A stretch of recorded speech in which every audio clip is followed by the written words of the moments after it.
থেকে নিয়ে সকলেই আমরা শান্তি চাই। সে ব্যাপারে আমি বলবো যে জিনিস যে বানায় সেই জিনিস সুন্দরভাবে পরিচালিত হওয়ার জন্য তার কথাই শিরোধার্য থাকে।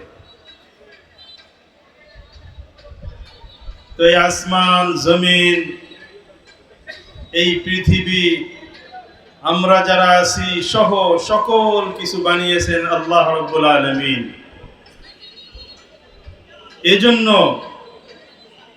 আমরা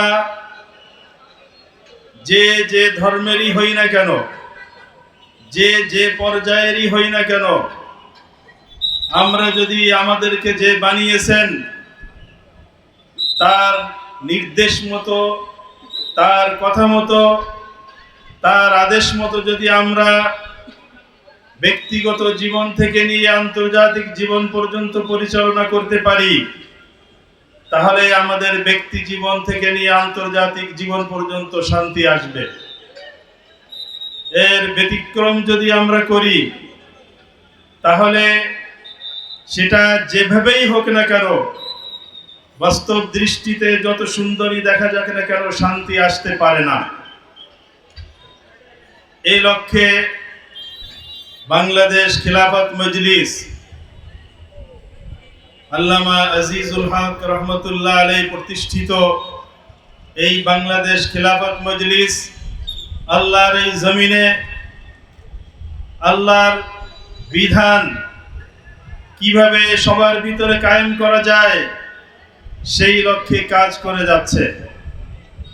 আমাদের সকলের উচিত হবে আমরা এর পরিপূর্ণ সহযোগিতা করে যাতে ব্যক্তিগত জীবন থেকে নিয়ে আন্তর্জাতিক জীবন পর্যন্ত শান্তি প্রতিষ্ঠা করতে পারি, সেই ব্যাপারে আমাদের সকলের সহযোগিতা করা।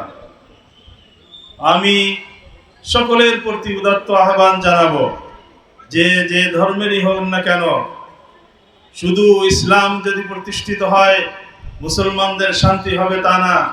মুসলমান হোক, হিন্দু হোক, বৌদ্ধ হোক, খ্রিস্টান হোক, জাতি ধর্ম নির্বিশেষে সকলে আমরা শান্তিতে বসবাস করতে পারবো ইনশাআল্লাহ।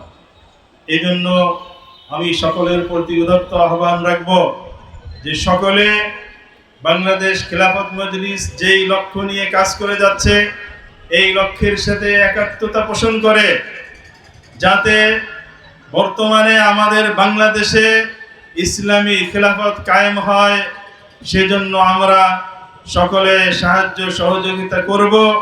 আমি এই আশা করে সকলের প্রতি উদাত্ত আহ্বান রেখে আমি আমার বক্তব্য শেষ করছি। ওয়া আখিরু দাওয়ানা আলহামদুলিল্লাহি রাব্বিল আলামিন।